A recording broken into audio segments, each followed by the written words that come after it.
Hello, thank you for joining me. I'm Willie from the Ozarks, and we're ready for Lesson 9 in A Course in Miracles workbook for students. We're reading from the original edition here on January the 9th of 2023. I see nothing as it is now. I see nothing as it is now. This idea obviously follows the two preceding ones. I see only the past, and my mind is preoccupied with past thoughts.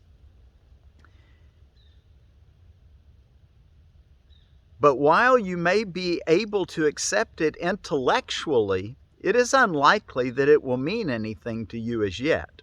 However, understanding is not necessary at this point.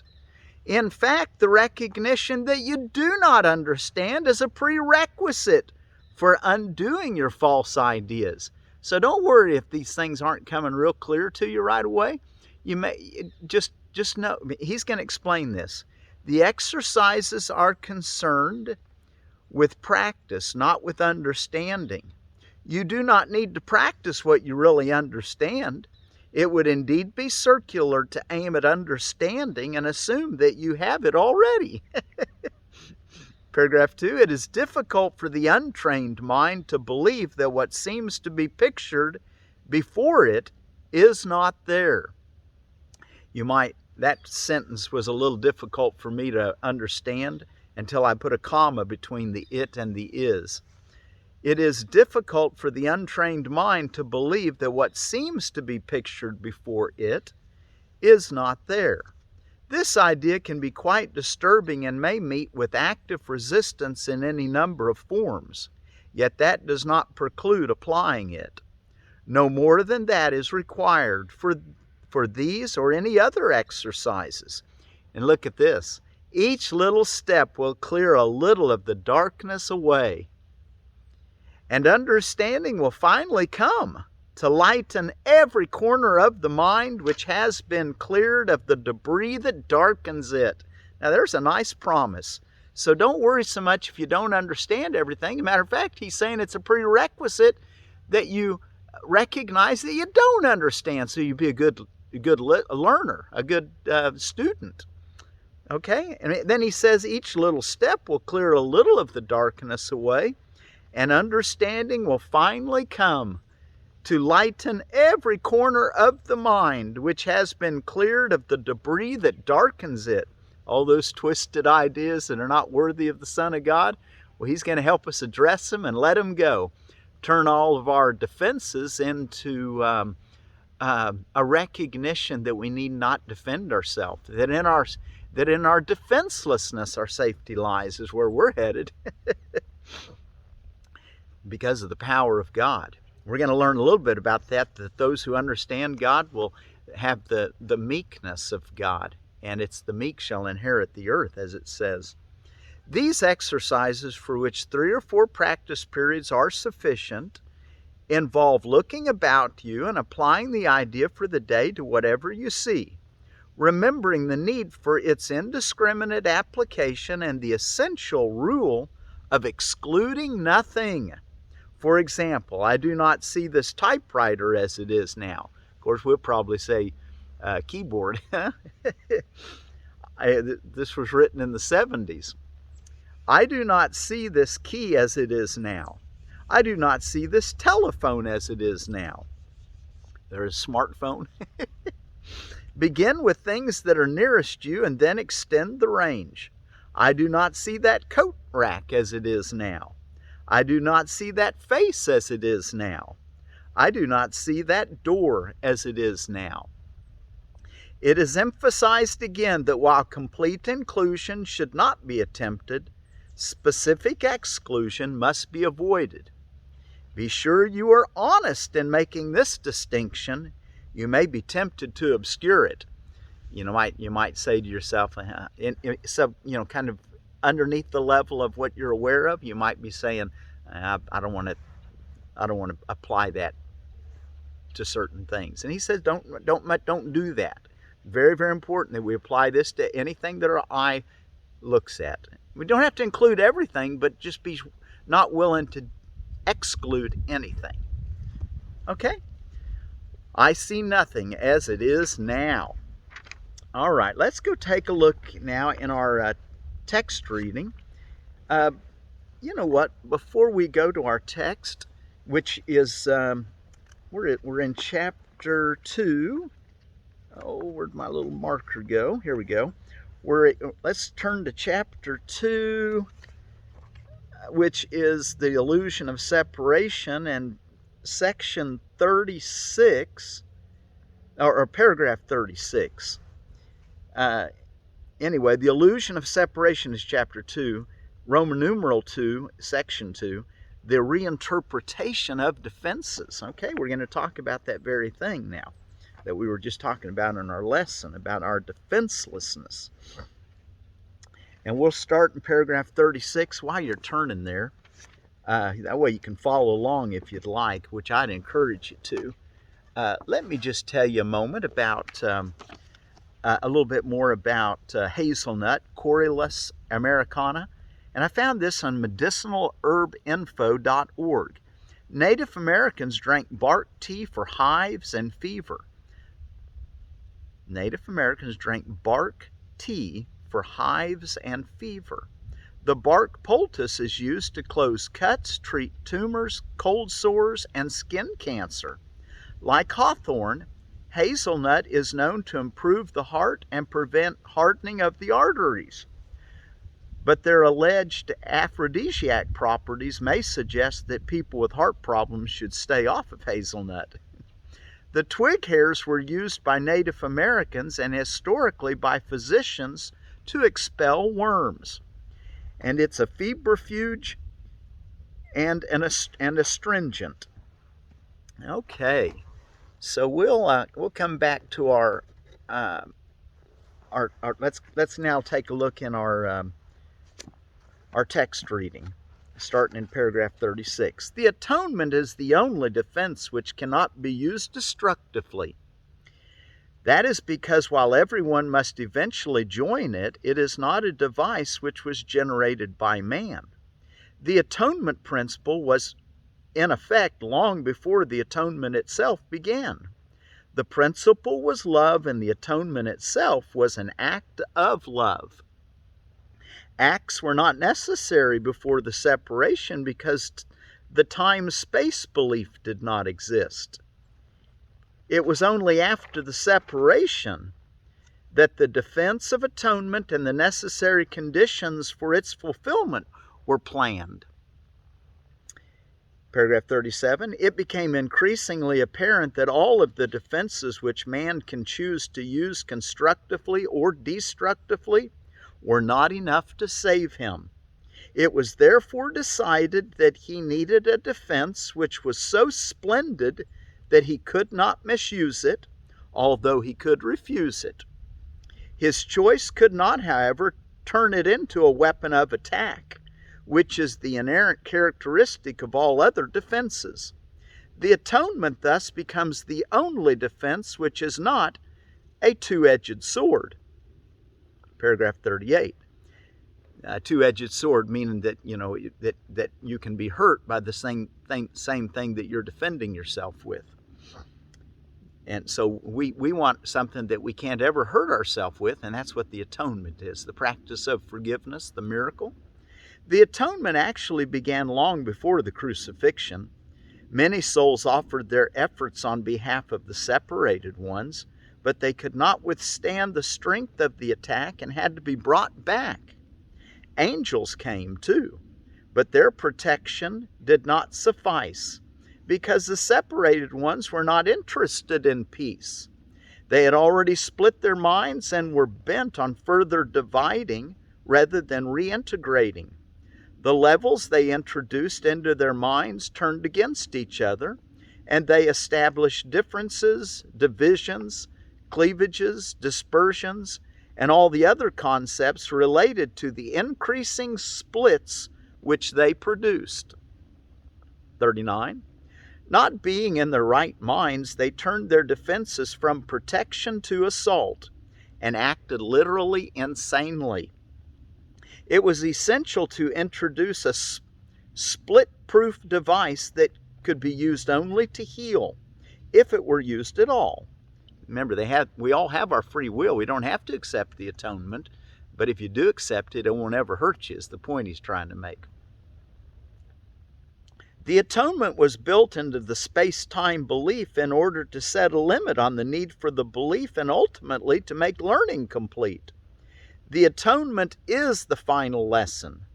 Learning itself, like the classrooms in which it occurs, is temporary. The ability to learn has no value when change of understanding is no longer necessary. The eternally creative have nothing to learn. Only after the separation was it necessary to direct the creative forces to learning, because changed behavior had become mandatory. Paragraph 40.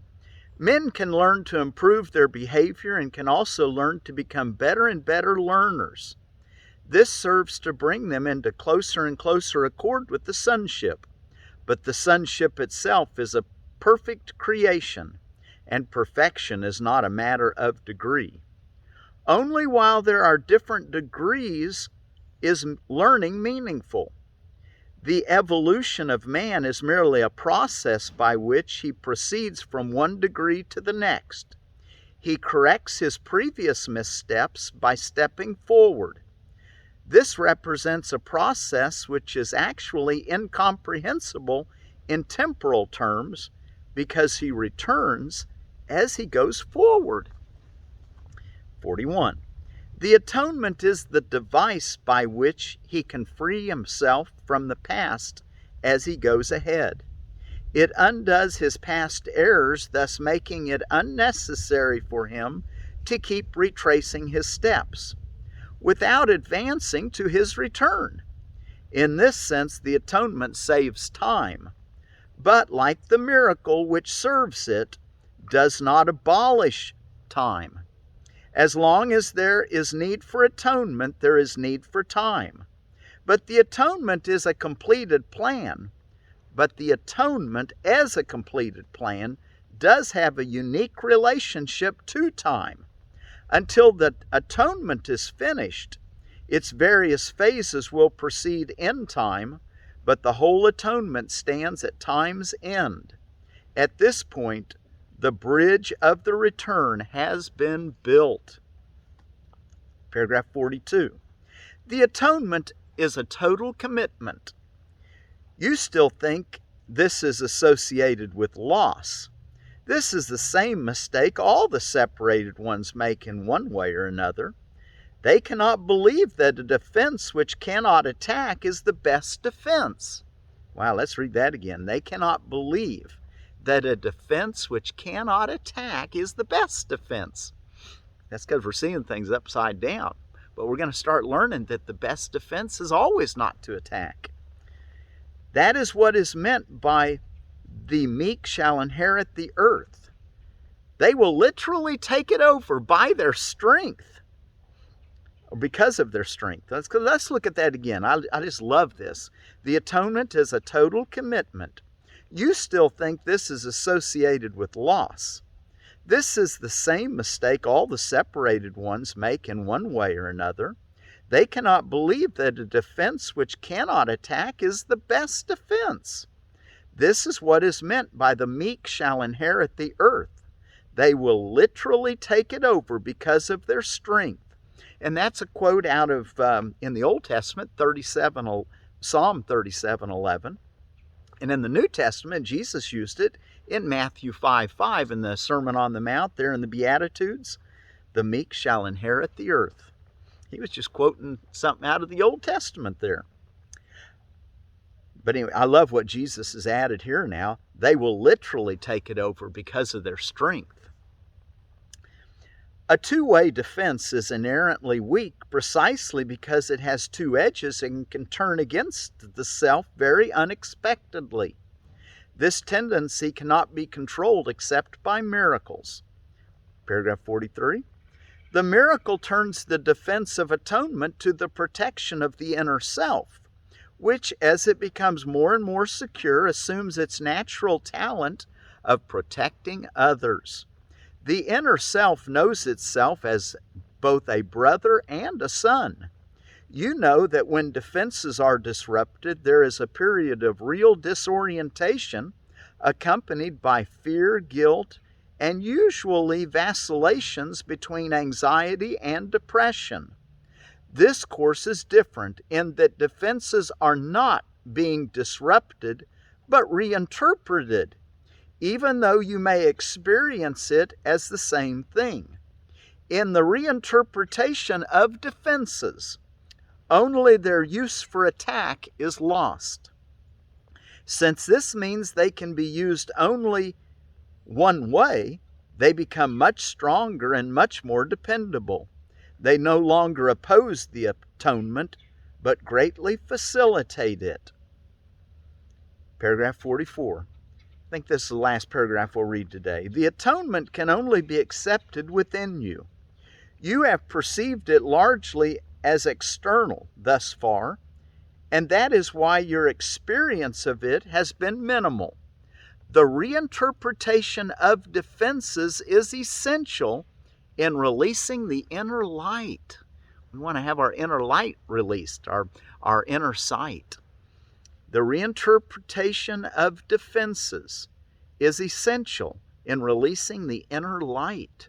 Since the separation, man's defenses have been used almost entirely to defend himself against the atonement and thus maintain the separation. They themselves generally see this as a need to protect the body. The many body fantasies with which men's minds are engaged arise from the distorted belief that the body can be used as a means for attaining atonement. Okay, well, let us stop there for today. And let's go back and take a look again at I see nothing as it is now. I see nothing as it is now. It is difficult for the untrained mind to believe that what seems to be pictured before it is not there. These exercises, but each little step of, well, let's just look at that again. This idea can be quite disturbing and may meet with active resistance that what you see is not really there. It might meet with active resistance in any number of forms, yet that does not preclude applying it. No more than that is required for these or any other exercises.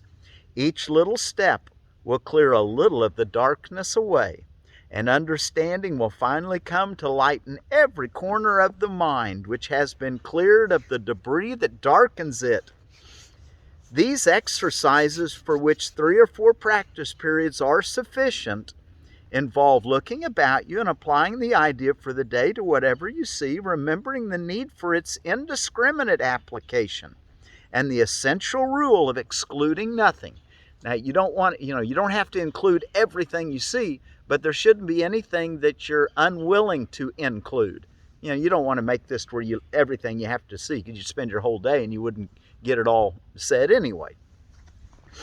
But just don't exclude anything specifically.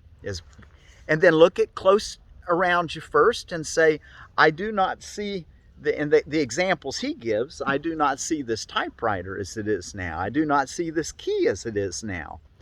I do not see this telephone as it is now. And then he says, extend the range out a little bit and say, I do not see that coat rack as it is now. I do not see that face as it is now. I do not see that door as it is now. And his last reminder in the lesson today, it is emphasized again that while complete inclusion should not be attempted, specific exclusion must be avoided. Be sure you are honest in making this distinction. You may be tempted to obscure it. So you can do this. Let's sing a little song to send you on your way so that you can do this through the day. I see nothing as it is now.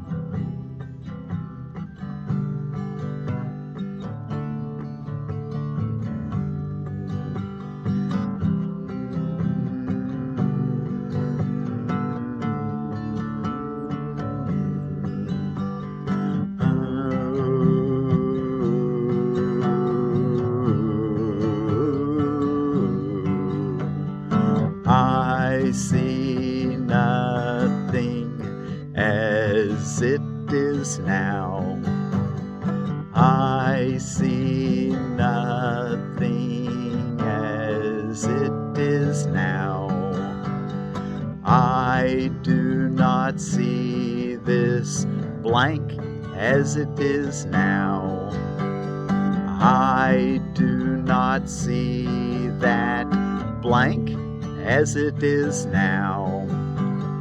I see nothing as it is now. I see nothing as it is now. I do not see this camera as it is now. I do not see this leaf as it is now.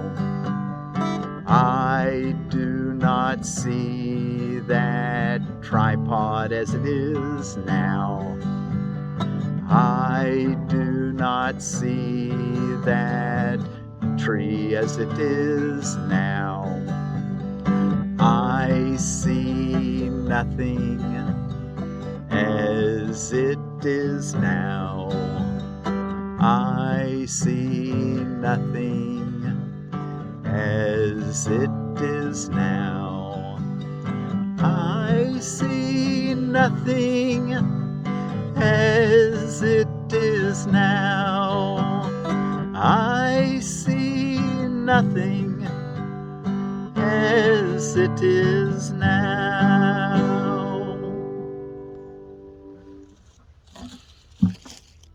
I see nothing as it is now.